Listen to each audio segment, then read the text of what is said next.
what sinks in the brain links in the brain. And all of a sudden, the person starts to feel more like themselves. There's an integration. So we started noticing these elegant states where there was global coherence. In other words, we were measuring many compartments of the brain simultaneously. And when waves are working in order, when they're working in coherence, then the whole entire brain is working like a symphony. And you start feeling whole, and you start feeling clear, and you can think, you're coherent, you can have a vision or an intention of the future. What's happened in the last 2 years, we run these week-long events, and it's a full immersion. And just before COVID, we had a group of scientists from the University of California, San Diego, come and study some of the phenomenological things that have been happening in people's biology, because we have had numerous testimonies of some of the most incredible things that if you asked me 3 years ago when I was first on your show, would we ever see anything like this, or do you think you'd see anything like this, I'd probably say maybe once in my lifetime I'd be super happy. So blind people seeing, deaf people hearing, people in wheelchairs that from strokes with paralysis, walking again. I mean, these are profound upgrades biologically. I think if you teach people the what and the why, then the how gets easier because it becomes practical.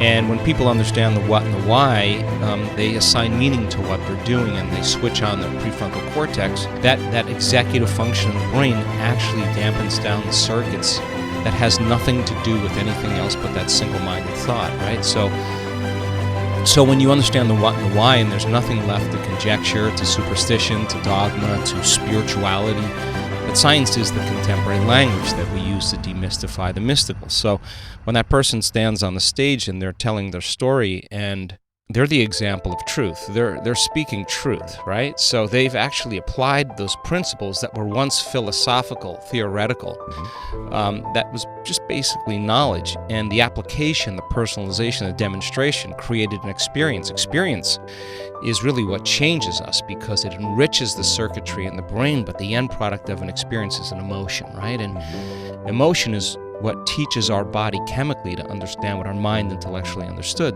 I look out in the audience, and people are leaning in. You know, they're looking at truth. They're looking at an example of truth.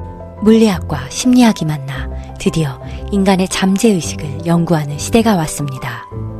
이미 오래전부터 시작된 이 연구들은 비약적인 발전을 합니다. 양자역학의 극적인 전환점을 맞은 시대. 우리는 우리가 바라는 모든 일들을 명상이나 기도만으로 끌어낼 수 있을까요? 양자역학을 통해 인간 의식을 내 마음대로 조정할 수 있을까요?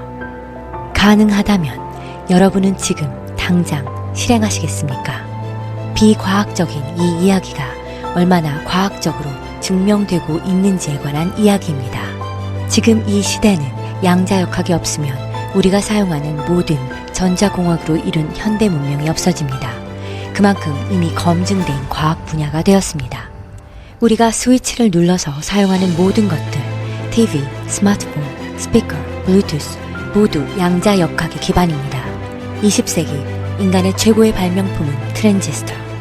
트랜지스터를 전자식으로 만든 것이 반도체. 양자역학의 기술의 총체가 반도체, 트랜지스터를 많이 배열해 놓은 스마트폰. 그것을 가장 작게 만들어서 집적시키는 기술을 가진 것이 삼성입니다.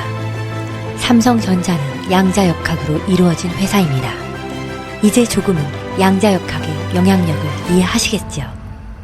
끝까지 시청하세요. 인생을 바라보는 관점과 무엇이든지 이룰 수 있다는 확신과 기적 같은 끌어당김의 법칙이 곧 나옵니다.